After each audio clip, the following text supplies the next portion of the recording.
बच्चों की तरबियत वो सरमाया है जिसका फायदा पूरी जिंदगी मिलता है। एक सही आदत बच्चे का मुस्तकबिल संवार सकती है और एक गलती आपकी सालों की मेहनत को कमजोर कर सकती है। आज की वीडियो में मैं आपके साथ अपने घर की रूटीन तो शेयर करूंगी ही, और इसके अलावा मैं आपके साथ 8 ऐसी तरबियती बातें शेयर करूंगी जो हर माँ को जरूर मालूम होनी चाहिए।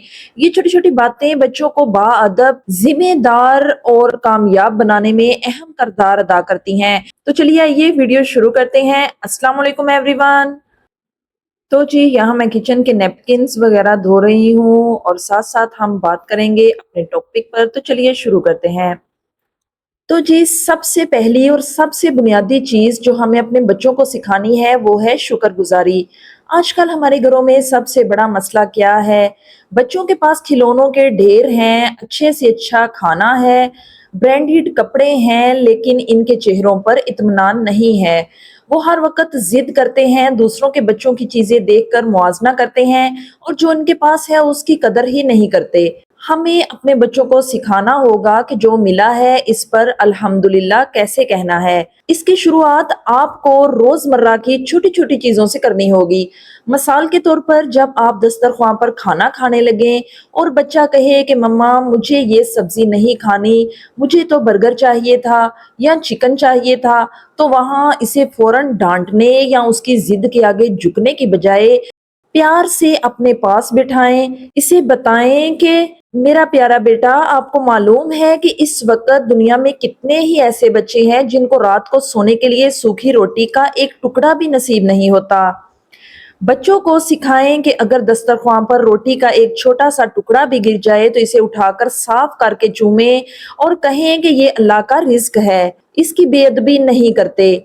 इसी तरह अगर कभी बजट तंग हो जाए और आप इन्हें नया कपड़ा या महंगा खिलौना ना लेकर दे सकें, या इनका कोई कपड़ा थोड़ा सा फट जाए तो इन्हें मायूस होने की बजाय ये कहना सिखाएं कि कोई बात नहीं बेटा, हमारे पास तन ढांपने के लिए कपड़े तो मौजूद हैं, इनसे पूछो जिनके पास ये भी नहीं है। जब बच्चा बचपन से ही कम चीज में राजी होना और अल्लाह का शुक्र अदा करना सीख जाता है तो बड़ा होकर वो कभी भी नाशुक्रा या हरीस नहीं बनता। वो जो मिलता है उस पर मुतमईन रहता है और यही इत्मीनान उसे जिंदगी में हकीकी तौर पर कामयाब बनाता है। दूसरी अहम तरीन चीज जो बच्चों को हर हाल में सिखानी है वो है सच बोलने की ताकत और हौसला। हम सब चाहते हैं कि हमारे बच्चे कभी झूठ ना बोलें, लेकिन अक्सर जाने अनजाने में हम खुद उन्हें झूठ की तरफ धकेल देती हैं। वो कैसे?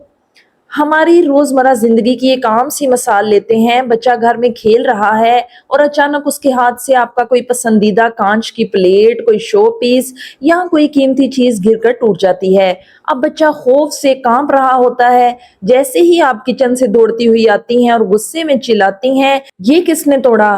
तो बच्चा मार के डर से, आपके खौफ से फौरन कह देता है कि मम्मा मैंने नहीं तोड़ा, ये तो खुद ही गिर गया था, या ये तो भाई ने तोड़ा है। यहाँ से ही झूठ की बुनियाद पड़ती है। तो मेरी प्यारी बहनों, हमें अपने घर का माहौल ऐसा बनाना होगा जहां बच्चे को सच बोलने पर सजा का खौफ ना हो।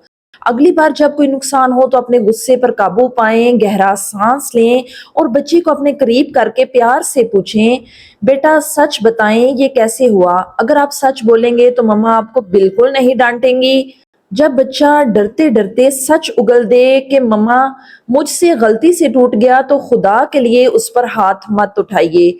ना ही उसे बुरा भला कहिए, बल्कि उसे गले से लगाएं और कहें, कोई बात नहीं मेरा बच्चा, ये प्लेट तो बाजार से नहीं आ जाएगी, लेकिन आपका ये सच मेरे लिए इस प्लेट से 1000 गुना ज्यादा कीमती है। मुझे खुशी है कि मेरा बेटा बहादुर है और उसने सच बोला। तो बस याद रखिए, जब बच्चे को ये यकीन हो जाएगा कि सच बोलने से उसकी माँ का प्यार कम नहीं होगा और वो सजा से बच जाएगा, तो वो जिंदगी के किसी मोड़ पर कितनी भी बड़ी गलती क्यों ना कर बैठे, आपसे कभी झूठ नहीं बोलेगा। वो हमेशा सुरखरू होगा, क्योंकि झूठ इंसान को बुज़दिल बनाता है और सच उसे एक मजबूत और कामयाब शख्सियत देता है। तीसरा नुक्ता भी बहुत ही अहम है कि बच्चों को जज्बाती काबू और सब्र सिखाना। आजकल के दौर में हम देखते हैं कि बच्चों में बर्दाश्त बिल्कुल खत्म होती जा रही है। اگر انہیں ان کی پسند کی چیز ایک سیکنڈ میں نہ ملے تو وہ فرش پر لیٹ جاتے ہیں، چیزیں اٹھا کر پھینکتے ہیں، چلاتے ہیں اور رو رو کر پورا گھر سر پر اٹھا لیتے ہیں۔ ایک ماں ہونے کے ناطے جب ہم بازار میں ہو یا گھر میں مہمانوں کے سامنے بچہ ایسی ضد کرے تو ہم شرمندگی سے بچنے کے لیے فوراً اس کی فرمائش پوری کر دیتے ہیں۔ تو میری پیاری بہنوں، یہ ہماری سب سے بڑی بھول ہے۔ ایسا کر کے ہم بچے کو یہ سکھا رہے ہوتے ہیں کہ تم جتنا زیادہ رو گے، جتنا غصہ دکھاؤ گے، تمہیں تمہاری چیز اتنی جلدی مل جائے گی۔ ہمیں انہیں صبر اور اپنی باری کا انتظار سکھانا ہوگا۔ اس کی مثال یوں سمجھیں کہ آپ کچن میں مصروف ہیں اور بچہ آ کر کہتا ہے کہ مما مجھے ابھی گیم کھیلنی ہے، مجھے موبائل دیں یا مجھے وہ کھلونا اتار کر دیں۔ آپ اس وقت اپنا کام چھوڑ کر بھاگنے کی بجائے اسے محبت مگر مضبوطی سے کہیں، بیٹا ابھی مما کچن کا کام کر رہی ہیں، جب گھڑی کی بڑی سوئی 12 پر آئے گی یا جب مما کا یہ کام ختم ہوگا تب میں آپ کو وہ چیز دوں گی۔ تب تک آپ کو انتظار کرنا ہوگا۔ اگر وہ روئے یا ضد کرے تو اس پر چیخیں مت، بلکہ اس کی ضد کو نظر انداز کر دیں۔ جب اسے سمجھ آ جائے گا نا کہ رونے دھونے سے کام نہیں بنے گا تو وہ خود ہی خاموش ہو کر انتظار کرنا سیکھے گا۔ اسی طرح اگر دو بہن بھائی ایک ہی کھلونے کے لیے لڑ رہے ہوں تو انہیں سکھائیں کہ پہلے 5 منٹ بھائی کھیلے گا، پھر 5 منٹ آپ کی باری آئے گی۔ زندگی نام ہی صبر اور سمجھوتے کا ہے۔ جو بچہ بچپن میں اپنی خواہشات کو تھوڑا سا روکنا اور صبر کرنا سیکھ جاتا ہے، وہ بڑا ہو کر زندگی کے اتار چڑھاؤ، نوکری کے مسائل یا رشتوں کی تلخیوں کو بہت خوبصورتی سے سنبھال لیتا ہے۔ وہ کبھی بھی ڈپریشن کا شکار نہیں ہوتا بلکہ ایک صابر اور کامیاب انسان بن کر ابھرتا ہے۔ تو میری پیاری بہنوں، ذہن میں بہت ساری ٹپس ہیں لیکن ویڈیو کا ٹائم ہی اتنا تھا۔ اگر آپ کہیں گی تو انشاءاللہ اگلے تمام پوائنٹس آپ کے ساتھ کسی اگلی ویڈیو میں ضرور شیئر کروں گی۔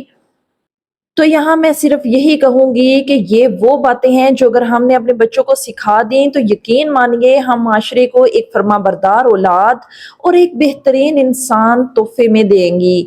میں جانتی ہوں کہ یہ سفر آسان نہیں ہے، تربیت کوئی ایک دن کا کام نہیں ہے، یہ برسوں کی محنت، صبر اور مسلسل کوشش کا نام ہے۔ بعض اوقات آپ تھک جائیں گی، بعض اوقات آپ کا دل چاہے گا کہ سب چھوڑ دیں، لیکن اس وقت یاد رکھیے گا کہ آپ کی یہ محنت کبھی رائے گاں نہیں جائے گی۔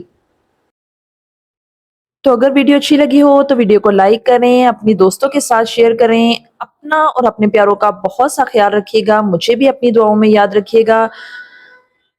اگلے کسی بہترین موضوع تک کے لیے مجھے اجازت دیجیے۔ اللہ حافظ۔